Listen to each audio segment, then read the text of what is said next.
오늘 건강 365에서는 잠잠한 일상을 방해하는 불면증에서 벗어나는 방법 자세히 알아보도록 하겠습니다.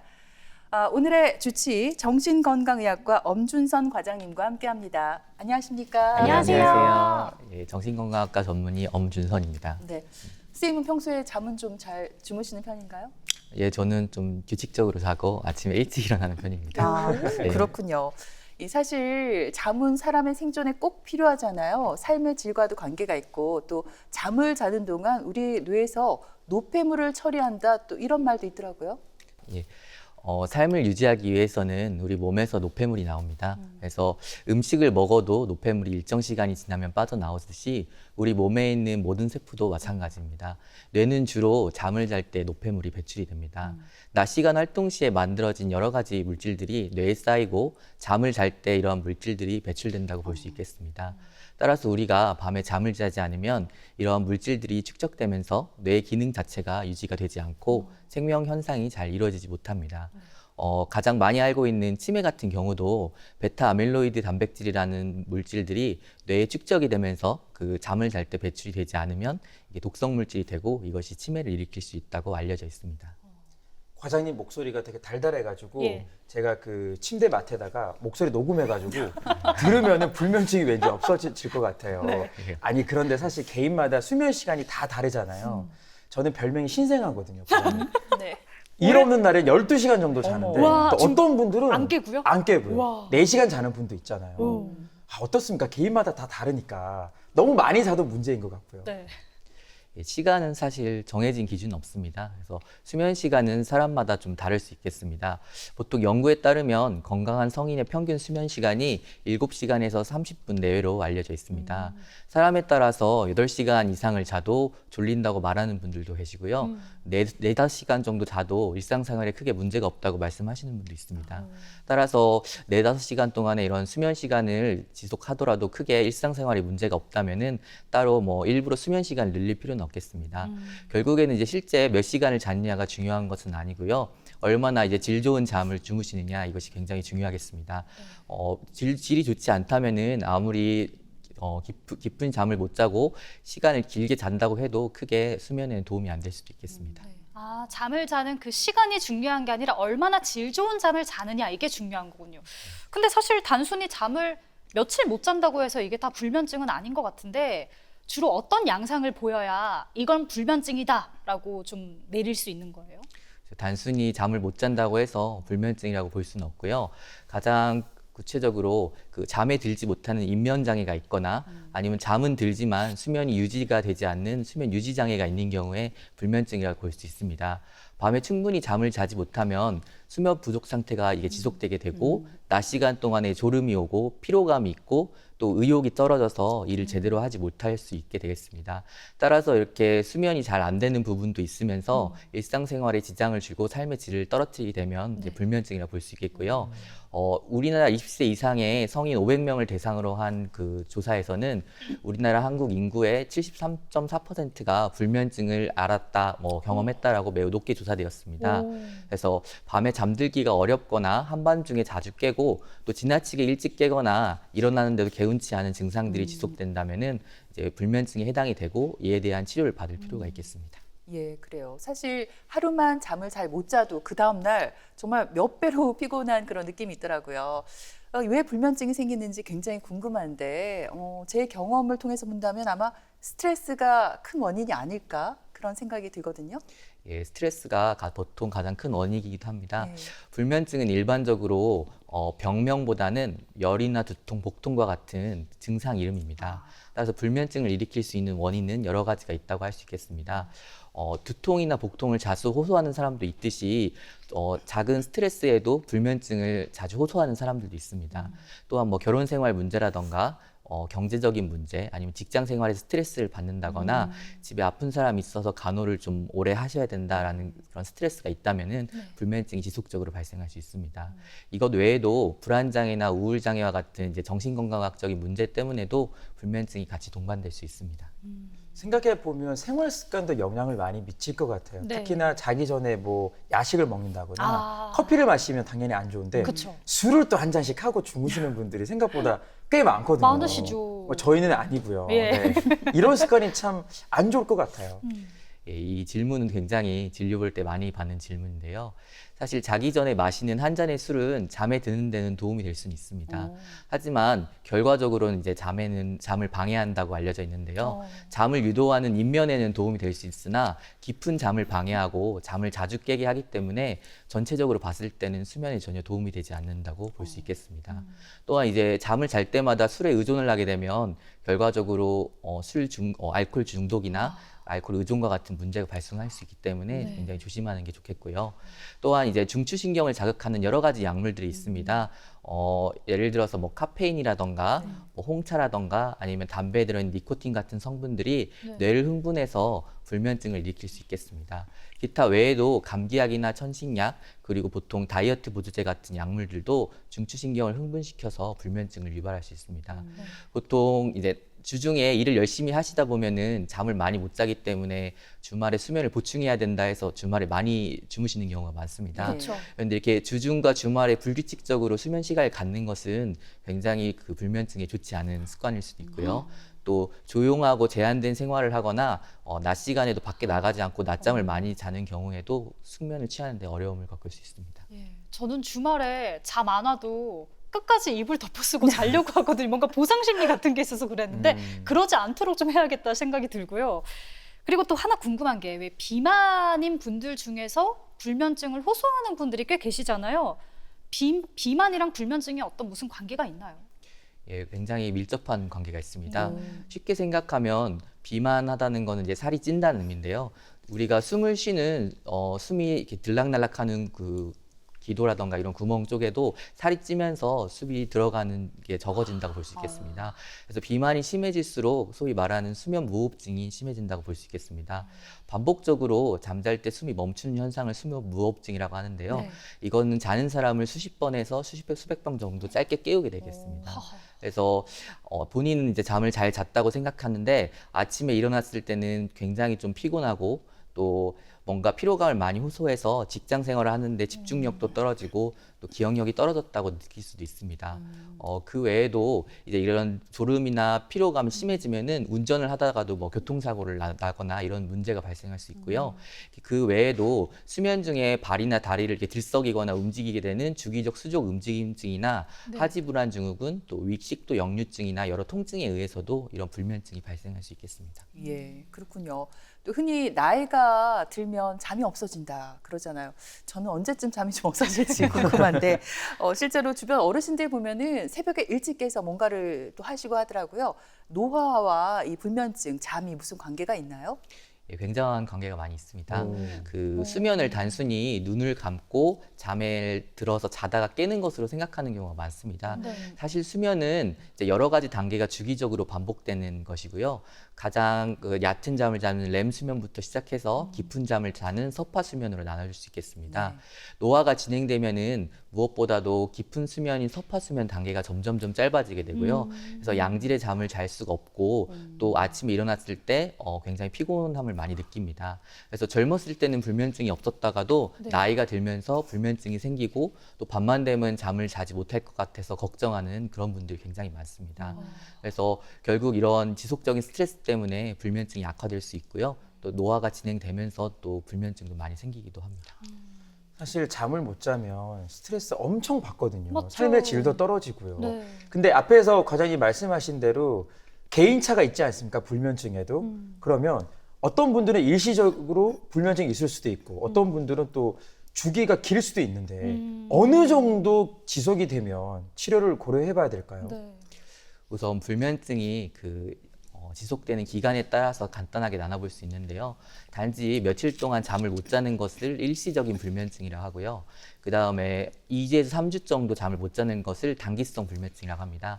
일시적이거나 단기성 불면증 같은 경우는 그 불면증을 일으키는 스트레스 부분이 해소가 되면 불면증도 저절로 없어지는 경우가 많습니다. 그러나 이제 1개월 이상의 불면증이 지속되면은 만성 불면증이라고 합니다. 이거 같은 경우는 이제 스트레스가 없어지더라도 불면증이 계속 지속이 되고요. 이전에 한 연구에서는 한국인의 15에서 20%가 이 만성 불면증으로 고생한다고 알려져 있었습니다. 그래서 예를 들어서 밤에 못 자서 계속 누워 있거나 활동량을 줄이고 또 낮잠을 자는 행동 등이 반복되면은 불면증이 계속 악화되는 악순환이 반복될 수 있습니다. 아까 말씀드렸던 것처럼 기간은 1개월 이상 불면증이 지속되고 또 무엇보다도 낮 시간 동안에 피로감을 느낀다거나 과도한 졸음으로 집중이라던가 업무가 잘 되지 않는다는 이런 일상생활에 지장이 있다면은 당연히 치료를 받으셔야겠습니다. 네. 근데 그러면 불면증을 진단하는 방법도 궁금합니다. 이렇게 환자들 집에서 자고 있으면 몰래 찾아온 손님처럼 그럴 잘 수도 자고 없죠. 있나 이럴 수는 네네, 없잖아요. 무섭죠. 그러니까요. 이건 어떻게 좀 진단을 할 수가 있을까요? 방금 말씀하신 것처럼 네. 재우면서 진단하는 것도 정말 중요할 수 있는데요. 네. 가장 먼저 오셨을 때 하는 거는 수면 일기를 써보는 겁니다. 환자분이 평소에 수면 습관을 어떻게 가지고 있는지를 확인하는 것이 중요한데요. 몇 시에 이제 잠자리에 들러가는지, 실제로 잠에 든 시간은 언제인지, 또 잠에서 깨는 횟수나 전체 수면 시간은 어떻게 되는지, 그리고 낮잠을 얼마나 자는지 이런 부분을 자세히 이게 확인을 해서 기록해 보는 것이 중요하고요. 네. 그 다음에 같이 자는 동거인을 통해서 잠을 잘 때 코골이가 있는지 아니면 수면 중에 이상한 행동이 있는지를 확인하는 것도 도움이 됩니다. 네. 그리고 복용 중인 약물도 굉장히 중요한데요. 이전에 말씀드린 것처럼 각성제나 스테로이드제, 항우울제, 교감신경 차단제 같은 약물들이 불면증을 일으킬 수 있기 때문에 혹시 이런 약물을 같이 복용하고 있지 않은지 확인하는 것이 중요하겠습니다. 그리고 이제 기기적인 검사로는 아까 말씀하신 것처럼 잠을 자면서 하는 수면다원 검사를 해볼 수가 있고요. 그 외에도 뇌파 검사나 근전도 검사, 심전도 검사, 이 검사들을 해볼 수 있겠습니다. 네. 근데 집에서 다이어리나 일기 써보신 분들 아실 거예요. 이거 꾸준히 하는 거 진짜 어렵거든요. 어렵죠. 그러니까 수면 일기를 이렇게 잘 못 쓰시는 분들은 지금 제가 스마트워치를 차고 왔는데 이런 걸로 수면 기록 같은 것도 할 수 있잖아요. 이걸로 알아볼 수도 있을까요? 예, 굉장히 도움이 많이 됩니다. 요새 같은 경우는 스마트워치에서 심박수라던가 아니면 심전도, 호흡수라던가 아니면 몇 시에 잠을 들었고 심지어는 특정 어플은 렘 수면 단계인지 서파 수면 단계인지 분석하는 것들이 굉장히 많습니다. 네. 그래서 실제로 젊으신 분들 같은 경우는 불면증이 있다 해서 오시면 그 어플 내용을 보여주시는 경우가 많고요. 그걸 통해서 수면 패턴이라던가 수면이 어떻게 이루어지는지 확인해서 진료에 도움이 되는 경우도 굉장히 많습니다. 그렇군요. 우리 예은 씨는 앞으로 스마트워치를 잘 활용하시고 예. 저는 꾸준히 일기를 쓰도록 할게요. 알겠습니다. 저는 빌려갈게요. 네, 사실 주변에 보면은 불면증을 겪는 분들이 생각보다 굉장히 많거든요. 이분들 보면은 수면제라든지 수면 유도제를 좀 드시는데 이게 어떤 약인지 어떤 원리로 잠이 오게 하는지 참 궁금해요.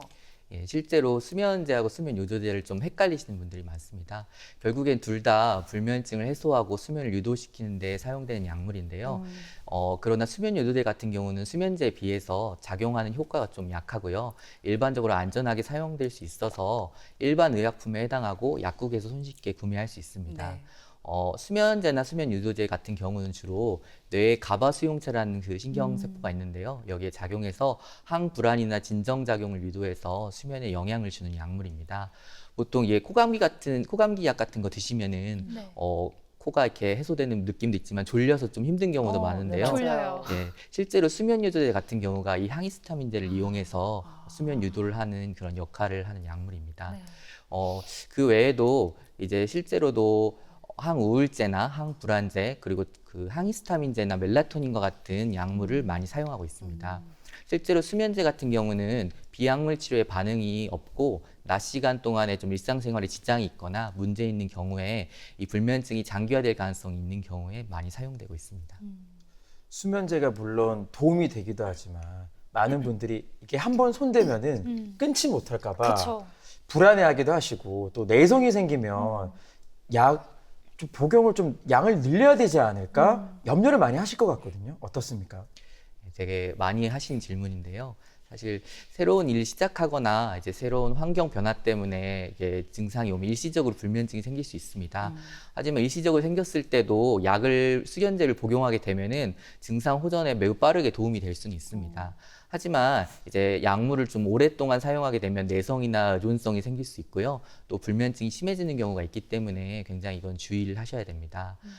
밤에 잠을 제대로 자지 못해서 낮에 졸리거나 일상생활에 문제가 있다면은 특히나 일정 기간 동안에 수면제를 사용해 보는 게 도움이 되겠고요.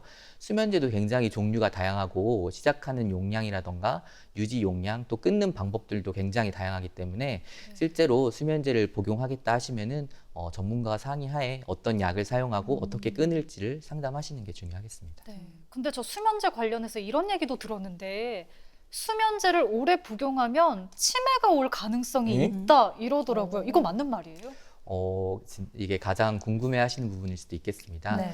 사실 이게 결론적으로 말씀드리면 찬반의 여지가 좀 있는 이야기고요. 어떤 분들은 장기간의 수면제를 복용하게 되면은 뭐 인지 기능을 낮추고 또 노인분들 같은 경우는 수면제 자체가 근육을 이완시켜서 낙상이라던가 또 이렇게 어지럼증 유발할 위험성이 있어서 치매에 악영향을 줄 거라고 말씀하시는 분도 있고요. 그런데 확실한 것은 기본적으로 수면제를 복용하시는 분들은 이제 불면증이 심한 분들이기 때문에 처음에 말씀드린 것처럼 잠을 제대로 주무시지 않으면 뇌에서 독성 물질이라던가 찌꺼기들이 잘 배출되지 않아서 그거에 의한 이제 건강에 악영향이 줄 수 있습니다. 치매가 사실 이러한 노폐물들이 잘 배출되지 않아서 생기는 질환이기 때문에 수면제가 필요하신 분들 같은 경우는 꼭 수면제의 도움을 받아서 잠을 잘 주무시는 게 치매 예방에 굉장히 중요하다고 할 수 있겠습니다. 필요하다면 또 적극적으로 약을 쓰는 것도 괜찮다 이렇게 말씀해 주셨어요. 제가 후기를 살펴보다가 알게 된 내용인데 불면증으로 정신건강의학과를 찾았는데 항우울제를 처방을 받았다고 그래요. 근데 우울증하고 불면증하고 어떤 관계가 있나요? 왜 이 약을 쓰는 건가요? 예, 보통 이제 불면증이라고 해서 우울하고 상관없다고 생각하실 수 있는데 불면증의 기저에 우울이나 불안 등의 증상이 있는 경우가 많습니다. 단순히 우울, 불안 등의 증상이 이제 조절되지 않은 상태에서 수면제만 사용하게 되면 불면증이 호전되지 않고 장기간에 지속될 가능성이 많습니다. 따라서 이제 이 항우울제를 같이 처방해서 우울이나 불안을 조절한 다음에 수면제를 통해서 수면 장애를 해결하는 것이 좋고요. 또 항우울제 자체가 약간 졸리는 약들이 있습니다. 그래서 우울도 조절하면서 그 졸리는 효과를 이용해서 수면을 유도시키는 방법도 있습니다. 항우울제 자체가 일반적인 수면제에 비해서 뭐 습관성이나 내성이 좀 적고요. 또 호흡을 억제하는 등의 부작용이 적기 때문에 일반적으로 수면제에 비해서는 나중에 감량하거나 끊을 때 더 손쉽게 끊을 수 있는 그런 효과가 있습니다. 따라서 항우울제가 정신건강과에서는 많이 사용되는 약제입니다. 네, 지금 과장님이랑 이야기를 나누다 보니까 사실 불면증의 약도 약이지만 이 수면 습관을 올바로 고치는 게 급선무인 것 같아요. 예, 무엇보다도 수면 습관이 굉장히 중요합니다. 그래서 보통 이런 수면 습관을 건전하게 하는 부분을 수면 위생이라고 하는데요. 네. 몇 가지 대표적인 거 알려드리면 방금 말씀하신 것처럼 낮잠을 피하는 게 중요합니다. 보통 1시간 이내에 짧은 낮잠은 신체 활동에 도움이 된다고 하긴 하는데요. 보통 1시간 넘어서 과도하게 낮잠 자는 거는 숙면을 어렵게 하기 때문에 피하는 것이 좋고요. 잠자리에 누워서 잠을 자는 시간을 항상 일정하게 하는 게 좋습니다. 네. 예를 들어서 내가 8시간을 자겠다라고 생각을 한다면은 수면 시작한 시간부터 8시간이 지나면 수면이 좀 좋거나 안 좋거나 상관없이 침대에서 바로 벗어나는 것이 중요하겠습니다. 그리고 침대 자체는 잠을 잘 때만 사용하는 것이 중요하고요. 침대에서 뭐 핸드폰을 본다던가 뭐 음식을 보거나 책을 읽는 등의 행동은 좋지 않습니다. 그리고 보통 주말이나 휴일에도 일정하게 잠을 주무시고 깨는 것이 중요하겠고요. 밤에 깨더라도 반복적으로 시계를 확인하거나 몇 시간밖에 못 자서 마음이 초조하고 불안하고 이렇게 시계를 자주 안 보는 것이 좋겠습니다. 예. 시계를 좀 멀리 치워두고 자도 도움이 될 것 같아요. 예. 그리고 불면증에 도움이 될 수 있는 운동이 있다면 뭐가 있을지 궁금하고요. 식습관 부분에서도 우리가 지키면 좋을 점이 있다면 말씀해 주시죠. 예, 운동 같은 경우는 규칙적으로 운동을 하고요. 그 다음에 가장 중요한 거는 저녁에 잠자기 2시간 전에는 격렬하게 운동하지 않는 것이 좋습니다. 오히려 그때 운동을 과격하게 하면 각성도가 올라가서 오히려 불면을 일으킬 수가 있고요. 침실의 온도를 적절하게 하고 충분히 조용하고 어두운 상태로 유지하는 것이 좋습니다. 방금 말씀드린 것처럼 침실 자체는 수면을 하는 데가 맞기 때문에 식사를 하시거나 책을 읽는 등의 행동을 안 하시는 게 좋고요. 잠자리 들기 전에 한 2시간 전에 따뜻한 물로 목욕을 하는 것도 숙면을 취하는 데 도움이 될 수 있습니다. 그리고 담배나 커피, 홍차나 콜라, 술 같은 이런 음료들을 피하는 게 중요하겠고요. 또 너무 배고파서 공복감이 많이 들면은 또 네. 불면증이 일어날 수 있기 때문에 네. 그때는 과도하게 음식을 섭취하기보다는 우유를 따뜻하게 데워서 마시는 것도 불면에 도움이 될 수 있겠습니다. 그래서 또한 이게 너무 많이 마시거나 음식을 먹고 주무시게 되면 중간에 화장실을 자주 가게 돼서 맞아요. 잠이 자주 깨는 경우가 많기 때문에 네. 자기 전에는 과도한 수분이나 음식 섭취를 피하는 것이 좋겠습니다. 과장님 말씀 드리면서 저의 수면 습관을 한번 교정을 한번 해봤습니다. 네. 반드시 필요한 작업이잖아요. 그리고 제가 듣기로는 미국을 중심으로 수면에 대한 인식을 이제 바꾸는 인지행동 치료라는 게 있던데 오. 이건 어떤 치료예요?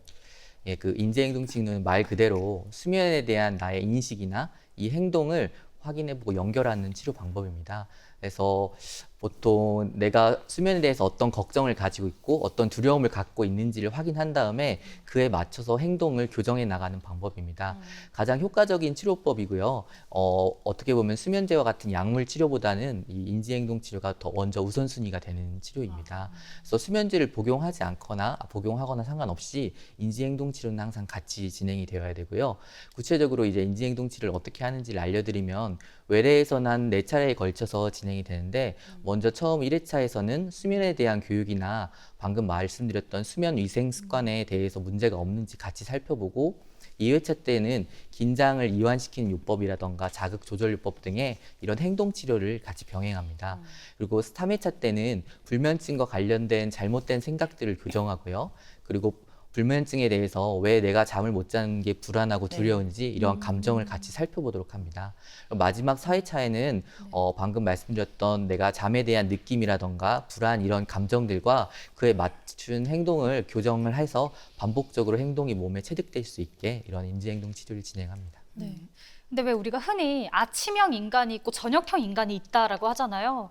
전 제가 봤을 때 제가 저녁형 인간인 것 같은데 그럼 보통 이제 밤에 무언가가 집중이 잘 되니까 막 무언가에 몰두하다 보면 자연스럽게 밤에 잠을 안 자게 되고 불면증으로 이어질 수가 있는데 그럼 이제 궁금합니다. 불면증을 고치려면 억지로라도 아침형 인간으로 저의 좀 생활 패턴을 바꿔야 되는 건가요? 아하. 네. 근데 일반적으로 불면증과 수면 주기가 이렇게 아침형인지 저녁형인지 구분되는 건 약간 다른 개념이라고 볼 수 있겠습니다. 기본적으로 사람들한테는 생체 사이클이 존재하고요. 네. 개개인마다 특정 시간대에 잠을 들고 특정 시간대에 일어나는 생체 리듬이 존재합니다. 따라서 이것에 따라서 아침형 인간, 저녁형 인간으로 이렇게 나눠볼 수 있는데요. 근데 이제 우리나라 사회상 사회생활이나 학교생활, 직장생활을 하려면은 원치 않아도 아침형 인간으로 생활 패턴이 필요한 경우가 많습니다. 맞아요. 그래서 이게 아예 고칠 수 없는 건 아니고요. 반복적인 생활 패턴이 지속되고 또 특정 시간대에 이게 햇빛을 많이 받는다거나 주말이나 주중 상관없이 규칙적인 수면 패턴을 유지한다면은 완벽하진 않지만 이제 임시적으로도 아침형 생활 패턴으로 본인의 주기를 가져오실 수 있겠습니다. 네, 그렇군요. 지금 뭐 아침형 인간, 저녁형 인간 말씀해 주셨는데, 그 이어지는 얘기인 것 같습니다만, 아침, 저녁, 그 밤과 낮에 따라서 우리가 이 신체가 돌아가는 어떤 신체 시계라는 게 있다고 들었습니다. 근데 이게 잘 돌아가려면 빛이 중요하다고 들었어요. 그럼 낮에 빛을 좀 많이 받고 나면 우리 몸의 생체 리듬이 잘 돌아가게 되는 건가요? 예, 빛이 굉장히 중요한 역할을 합니다. 오. 그래서 우리 몸의 생체 시계를 움직이는 게 뇌의 중추에 존재하고 있는데요. 시교차 상액이라는 이제 부위가 있는데 빛이 눈을 통해서 들어와서 이 시교차 상액에 들어오게 되면은 신호가 전달되면서 수면과 관련된 호르몬이 분비되게 됩니다. 따라서 빛을 보는 행동 자체가 우리 몸의 시계를 돌아가게 된다 할 수 있겠고요. 빛을 충분하게 쬐는 것은 우리 몸의 이제 수면 각성 리듬을 적절하게 조정하는 데 매우 중요하게 되겠습니다. 특히나 밤이 되면은 우리의 수면을 도와주는 멜라토닌이라는 물질이 분비가 되는데요. 네. 멜라토닌은 빛이 있는 동안에는 분비가 차단돼서 나오지 않고 점점점 어두워지면서 이제 빛이 되게 차단이 되는 경우에는 이 멜라토닌이 농도가 증가되면서 우리가 잠을 자게 되는 것입니다. 그래서 잠자리가 너무 밝게 되면은 숙면을 취하는데 방해될 수가 있겠습니다. 생각해 보면은 예전에 왜 잠을 못 자게 하는 그런 고문도 있었잖아요. 얼마나 잠을 못 자면 괴로우면 이런 일이 있었을까 싶기도 한데 끝으로 오늘도 그 불면으로 고통을 받고 있는 많은 분들을 위해서 도움이 되는 말씀을 좀 전해주시죠. 예, 그 잠이 보약이라는 말이 있습니다. 잠이라는 것이 모든 건강이나 행동에서 가장 중요하다는 것은 누구나 다 알고 있는 사실입니다. 하지만 이 잠을 질병이라던가 본인이 치료받을 대상이라고 생각했을 때는 병원에 오는 걸 굉장히 망설이거나 걱정하시는 분이 굉장히 많습니다. 불면을 일으킬 수 있는 여러 가지 질병들도 있고요. 또 뭐 우울이나 불안 등의 정신건강학과적인 증상들도 있습니다. 정확하게 어떠한 원인이 있는지 같이 확인해 보는 것이 굉장히 중요하겠고요. 또한 뭐 수면다원 검사나 여러 가지 검사를 통해서도 불면이 왜 생기는지 내 상태가 어떤지 확인해 보는 것도 중요하겠습니다. 또한 뭐 약물만 꼭 있는 건 아니고요. 인지행동 치료라던가 또 적절하게 수면 위생 등을 수면 환경을 개선해서 환경 개선하는 것도 불면증 치료에 굉장히 중요하겠습니다. 따라서 불면증은 충분히 치료받을 수 있고 또 치료받으면 좋아질 수 있는 증상이기 때문에 망설이지 말고 전문가와 상의하시면서 치료받으시면 훨씬 좋으실 것 같습니다. 예, 불면증도 이제 충분히 극복할 수 있는 질환이고 여러 가지 방법이 있다 이렇게 말씀해 주셨어요. 예, 지금까지 이 시간 도움 말씀에 정신건강의학과 엄준선 과장님께서 수고해 주셨습니다. 오늘 말씀 잘 들었습니다. 고맙습니다. 고맙습니다.